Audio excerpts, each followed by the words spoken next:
Apple II forever, making life better and better. Apple II forever and ever, bringing the rainbow to you.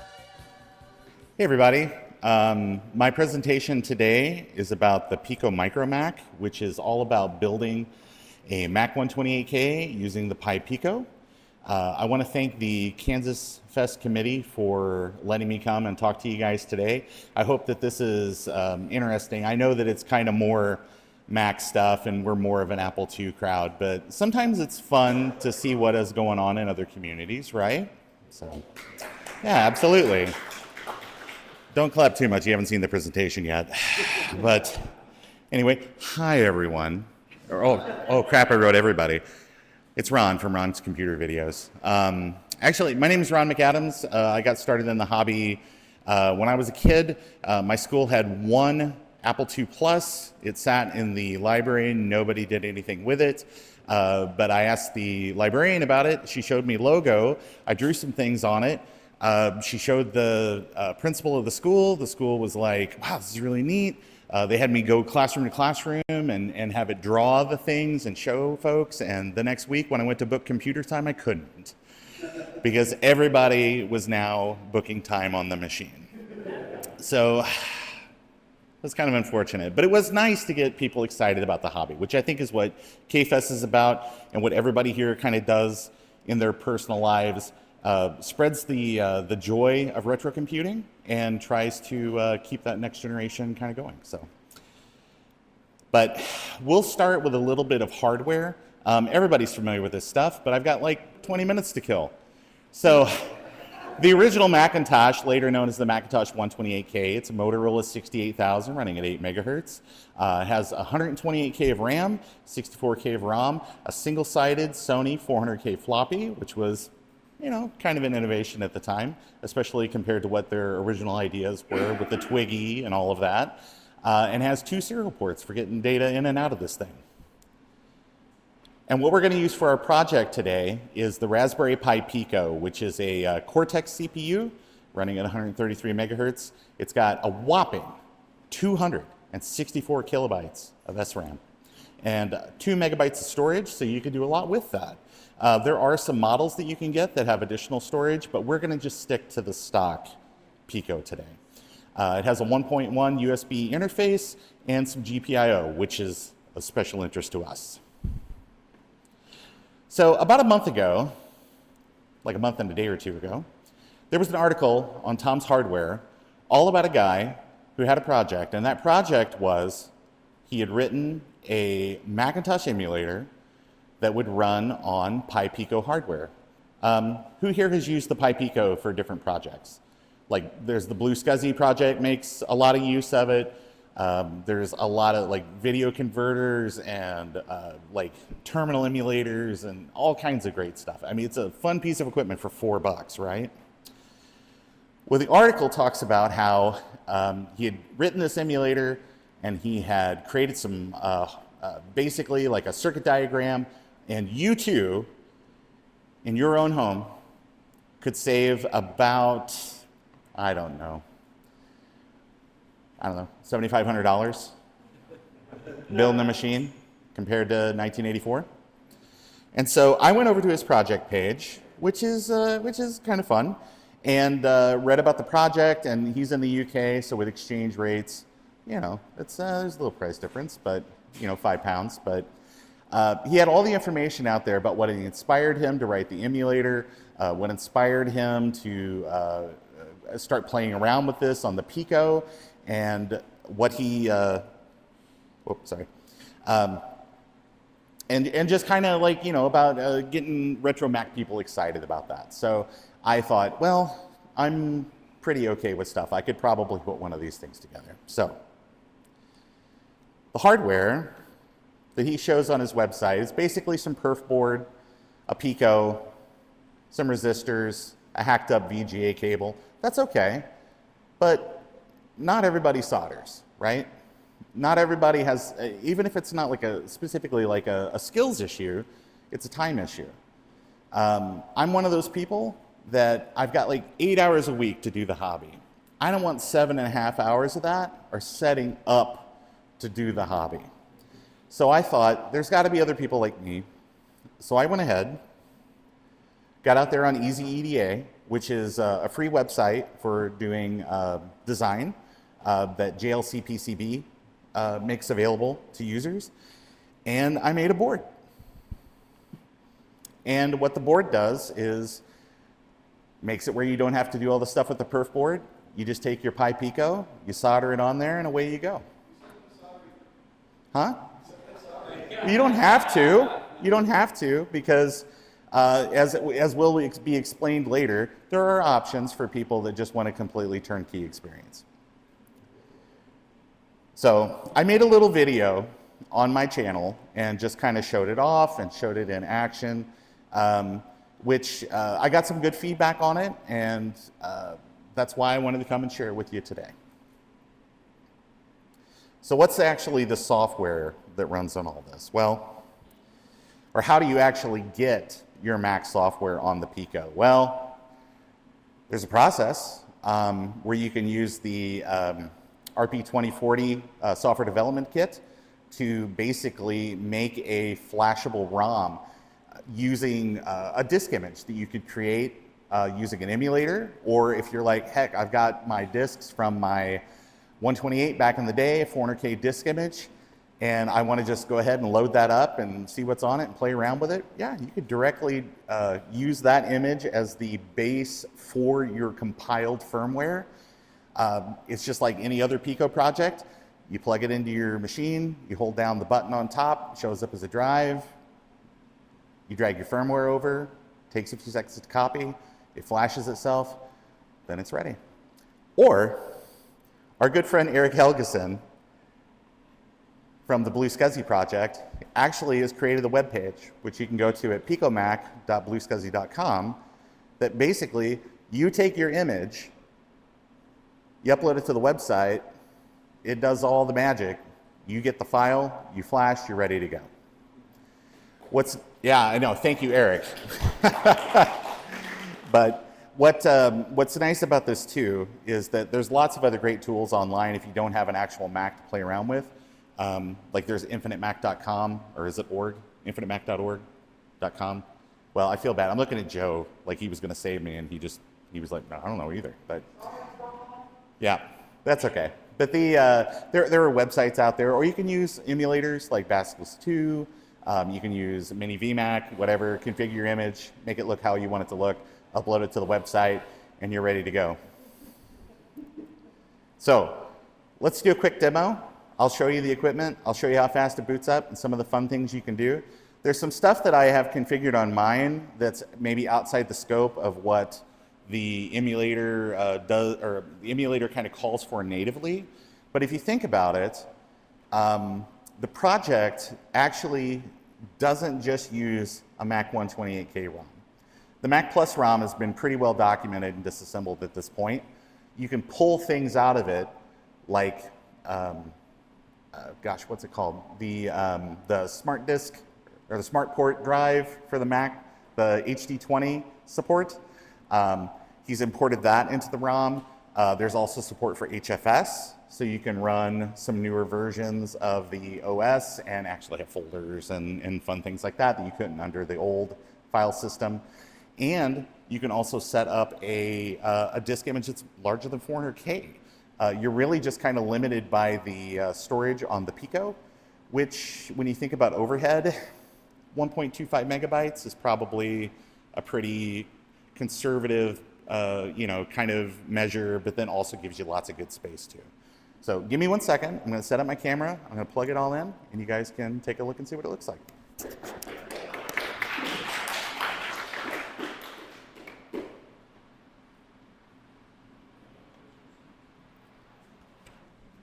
All right, and you guys will have to tell me if I start going out of frame or anything here, but I'm going to try to stay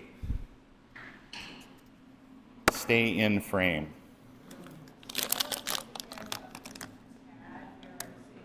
It's more, right now it's more about plugging stuff in. I'll adjust the camera here in just 1 second. But here's one that's unsoldered. You guys see all that okay?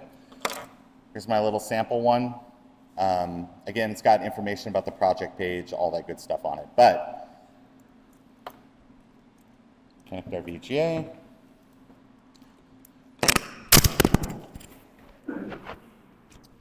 Sorry, people with ears.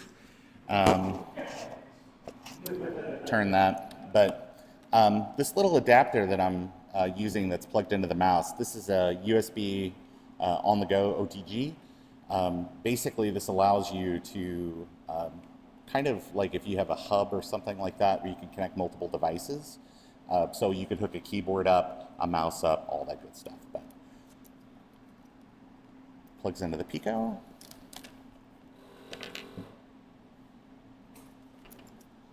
Go ahead and plug our power in.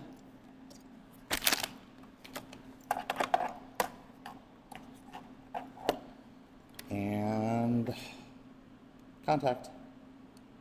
If I figure out how USB works. And you can only get around 50% of the time. That's it.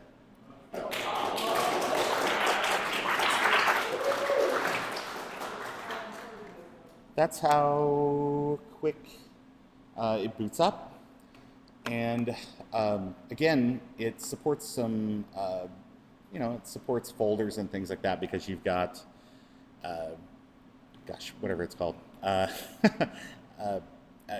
support built into ROM. But as it sits right now, operating system, everything like that works. This is just running 1.1G. It'll run just like a real 128. It will run everything up to 3.2. Keep in mind, you may run into some memory limitations at that point just because you are kind of asking it to do a lot. But one of the things it doesn't do right now is there is no sound. But that is something that they are working on, that the author is working on adding in the future. Something else is that changes that you might make a MacWrite document or something like that. The disk, because it is flashed onto the storage of the Pico, it's write protected. So those documents, like life, are just ephemeral. There's talk about adding SD storage in the future. Eric Helgeson with the SCSI project has talked about making some contributions for maybe even storage on something like a Blue SCSI. Who knows? There's lots of things to be done. I'll have links that go to the GitHub at the end of the presentation. Let's see, which one of these have I actually played?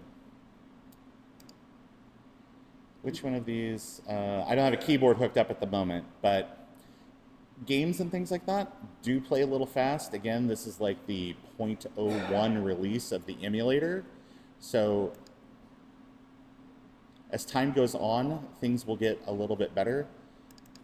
But this is probably a fun way if you have a school or you have people in your life that need just something fun to bang around on that isn't going to break the bank if something were to go wrong. I know I can play Missile Command. I mean, not well, but I can at least demo it. So this is a little bit faster than a real 128, but it's still a lot of fun, and you can do a lot of things, and that's pretty much it for the operation. I wanted to show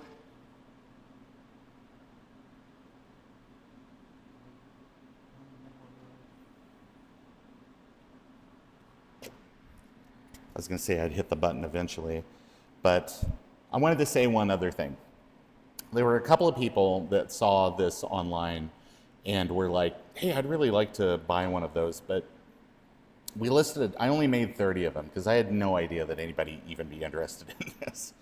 So what I did is, I'm sure this weekend you have seen some of these floating around, okay? It says caution live bees. If you have one of these discs, if you picked one up, come talk to me. The first 6 people, I'll give them one. If you're number 7, I have some other nice prizes for you as well. Hopefully things you'll like just as well. But That's basically the big stuff. If you're interested in building your own, you can pick up a Pi pretty inexpensively out on Mauser or on DigiKey. That's the bigger sites. It's you can typically get them for about $4 for the version that's non-Wi-Fi, $6 for the Wi-Fi version. If you are going to build your own, my advice would be to get the Wi-Fi version. You never know what's coming down the road. It's only $2 difference and saves you some time and trouble later. I do have copies of the adapter. If you just want the base adapter, it's out on Joe's website. And the instructions for building your own are available through the GitHub page, and we'll make sure to get links out to everybody that shows all that. But I definitely wanted to make sure that everybody goes out. You can read Matt Evans, that's the author of the emulator and the creator of the Pico Mac project. You can go out to his website, read more about that. You can also go to his GitHub page, read more about the umac emulator and about the Pico Micro Mac project. And then again, to make your own flashable images, it's picomac.bluescuzzy.com. And I want to make sure to say thank you again to Matt Evans, because he's the one that created this project and got me and other people excited about playing around with the Pico and doing emulation of these old Mac machines. I also want to thank Joe for his technical assistance with just sanity checks on the board and things like that. And Jason Merrill, who's known online as Gutbomb, for his technical assistance. And Eric Helgeson, who again created the Flash utility.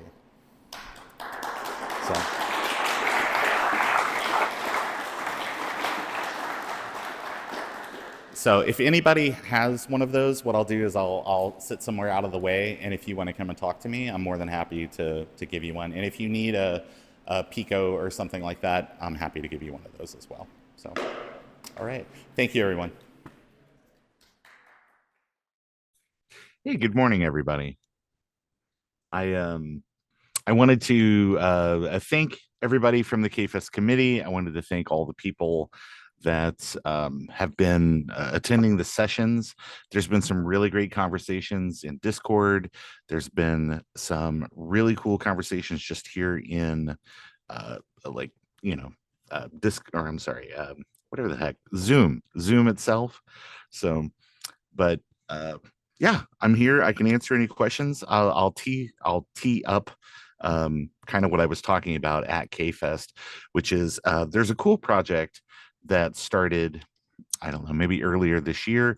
It was an effort to make a new, very, very small and tiny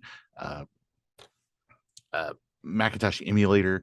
It's called umac, and the author of umac ported it over to work on the Raspberry Pi Pico, which is kind of fun because this is a very cheap, it's a $4 little sort of hobbyist computer. You could do all manner of different things. This is the core of a number of projects that we saw this weekend, that people are using it to basically kind of do anything they want to do. And so it was nice. It's $4 for the version that does not include Wi-Fi. It's $6 for the Wi-Fi version. So, but I started following this project. I saw it out on Tom's Hardware, and I reached out to the author and was just like, hey, this is really neat. You have all this stuff to make it work on the Pi Pico, but your board is something that somebody would have to make on a perf board or with a breadboard or something like that. And that's not all that super handy if you want to take it on the road or you want to integrate it into a project. I mean, it really kind of ramps up your costs if you want to use a breadboard. And so I said, is there any objection to me making a little manufactured adapter board for it? And he said, no, that's great. Anything that helps people kind of lowers the cost of entry, basically, for people that don't solder, people that don't have all those other things. It just wanted to help out if I could. So he said, yeah, that's really neat. So I had a version of it at KFest that I kind of showed off, but I have a new version that is just a little bit of a redesign. It kind of increases the size of the board ever so slightly and adds a couple of like mounting holes and such. But generally speaking, it's the exact same thing as before. And previously, you would kind of, it was all set up to kind of mount, which kind of makes the board long. There's now enough space on the new revision that you can use like a female header, and you can kind of mount it over the top of the board to kind of make everything just a little bit smaller. So if people were wanting to kind of hide this away in a machine or something, or hide it away in like a project box or something like that, yeah, it makes it a little bit easier to do that. There's nothing stopping you from doing it the other way. There's no special magic. I mean, the the through hole leads on the top of the board and the bottom of the board. It's the same electrical connection, so it's however you want to do it. But yeah, absolutely, I can answer any kind of questions that folks have. I encourage you to take a look at my demonstration. I've got a video on my YouTube channel where I kind of go into it as well. Either place should kind of lay things out. I plan to do a follow-up video so that way that I can kind of show off the new design, but these should show up probably in Joe, Joe from jcm-1.com or Joe's Computer Museum. The boards are out there in his thing, so it just makes it easier for people to kind of get involved, that especially folks that don't solder and things like that. So, but yeah, that's really it. So, taking a look at the comments over here in Discord. Does the Martin asks, does the Pico Micro Mac faithfully reconstruct the wonderful experience of swapping disks 9 times to do anything? And I can say, thankfully, no, it doesn't do that. As it sits right now with the umac emulator, as it runs on the Pi Pico, basically what you do is you compile you can prepare a disk in a real machine if you really want to, or through an emulator. Basically, once you get that locked down, there's a fun site that Eric Helgeson from the Blue Scuzzy project set up, that whereas before you needed to have the Pi Pico SDK and some other things, and then you had to compile your disk image into an actual flashable file for your Pico. But that has been resolved with Eric's website. You basically just upload a copy of your disk image, and it will convert it. And then at that point, the file you download, it's like reprogramming the Pico just any way you normally would. You hold down the little select button, you plug the USB cable into your PC, it shows up, or Mac, or it shows up as a drive. Drag your image over, it reflashes, and at that point, it's ready to go. That has sure also lowered the kind of level of entry for being able to play around with it too. So, but as it is right now, because of the nature of it, the flashable memory on the Pico, any changes or anything you want to do has to be built into your disk image. But the Pico kind of exposes a little bit under, or just slightly under 1.5 megabyte. So you can make a custom disk image and you can load that up to the storage capacity of the Pico. There is talk, but right now, much like life itself, it's ephemeral. So you can't write to the disk. So if you do have an application that requires disk writes, those won't work right now. But that is being resolved. There's been talk about adding SD card support, so that way that it might make it easier to import disk images, have swappable images, writable disk images. That's all hopefully coming soon. We're kind of at version like 0.01 of the emulator right now. So sky's the limit. And the more people that get involved with the project, the more people that make contributions, the quicker some of those things will happen. Right now, there's only a few contributors, but the more people we add, the better it'll get. Let's see. Let's take a look at other questions here. Da, da, da, da, da. Eric Rangel says, any word on when sound support will be added? I don't know currently when that is coming, if it's coming, just because of kind of the way this is set up to get the video bit banged out and things like that. I don't know if it might be one of those things where it's like there's only so much GPIO that you've got access to. So without being an expert, I have read that if you add certain features, you might lose other features. So it may be a toss up between sound support and having writable SD media.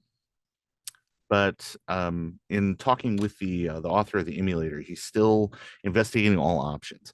Who knows? There might be a branch that goes one way. You've got sound one way, or you might have SD card storage another.